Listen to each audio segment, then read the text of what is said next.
মুসলমানের মধ্যে কিছু মুনাফেক আছে যাদের মধ্যে অরিজিনালটা নাই, ঈমান নাই। ঠিকঠাক করে আপনারা নিয়ে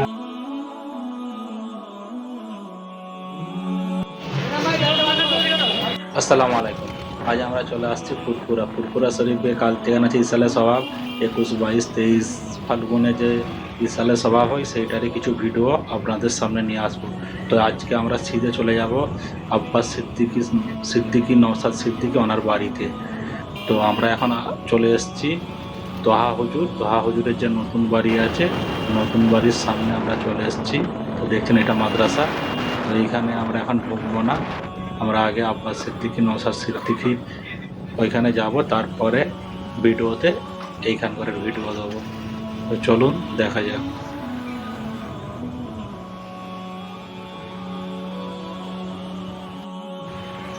পুরো ফুরফুরা মার্কেট এটা।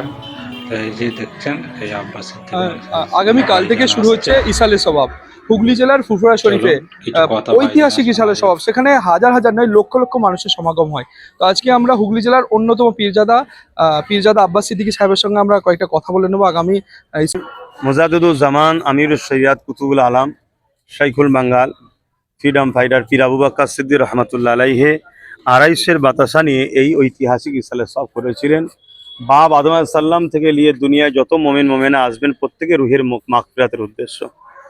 এটা পৃথিবীর বুকে একটা ঐতিহাসিক ইসালে সওয়াব মনে করি, যেখানে কয়েক লক্ষাধিক মানুষ আছে, বিনা মাইকে তাদেরকে নসিহত করা হয়।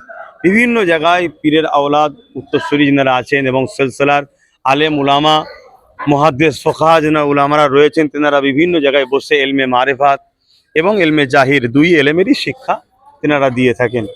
এবং এত বড় ঐতিহাসিক একটা ইসালে সওয়াবে যেখানে শুধুমাত্র পুরুষদেরকে অ্যালাউ করা হয়। কেন লক্ষ লক্ষ পুরুষদের মাঝখানে যদি নারীরা এক জায়গায় হয়ে যায়, যেটা আদবের খেলাফ হতে পারে, এই দিকে খেয়াল করে আমরা এই 3 দিনে হুজুর কেবলা সেই সময় থেকে নিয়ে পুরুষদের সমাগম হয়ে থাকে। এই জায়গায় প্রতি বছর যেভাবে আপনারা আসছেন দেশের আইন শৃঙ্খলাকে বজায় রেখে, এবং আজকে যে অশুভ শক্তি সাম্প্রদায়িক শক্তি যেভাবে মাথাচাড়া দিয়েছে তাদের কোনো রকম পাতা ফাঁদে পা দেবেন না।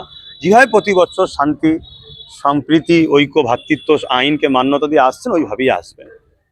আচ্ছা ভাইজান, আজকে দেখা গেল একটি প্রশাসনিক বৈঠক করা হলো, সেখানে কি আপনাদের কি সেরকমভাবে দেখা গেল? এখানে কি প্রশাসনিক বৈঠক হয় আমরা ঠিক খবর পাই না, আমরা এতটুকু জানতে পারি না। তবে আমরা যতটুকু জানি এখানে শাসকের কিছু খায়ের খা যারা আছে তাদেরকে গোপনে ডাকা হয়, ডেকে কিছু মালপানি দিয়ে তাদেরকে শাসকের পক্ষে যাতে আবার 1 বছর একটু তোষামত করতে পারে, এর জন্য একটা হুলস্থুলও যেমন মিডিয়াতে দেখো আমরা ফুরফুরা নিয়ে কিছু করছি। এই ফুরফুরা সেই ঐতিহাসিক ইসালে সাহেব মুজাদ্দিদ দাদা হুজুরের পিরিয়ড থেকে শুরু করে তিনার ভক্ত মুড়ি অনুসারীরা পরিচালনা করছে, আজও করছে।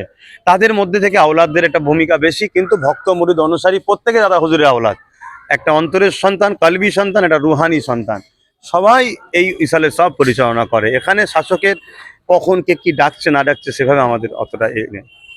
ভাইজান আরেকটা জিনিস, ঠিকঠাক করে আপনারা নিয়ে আসবেন। কোনো রকম যেন আপনাদের গাড়িতে সমস্যা না হয় সেটা আপনারা দেখবেন।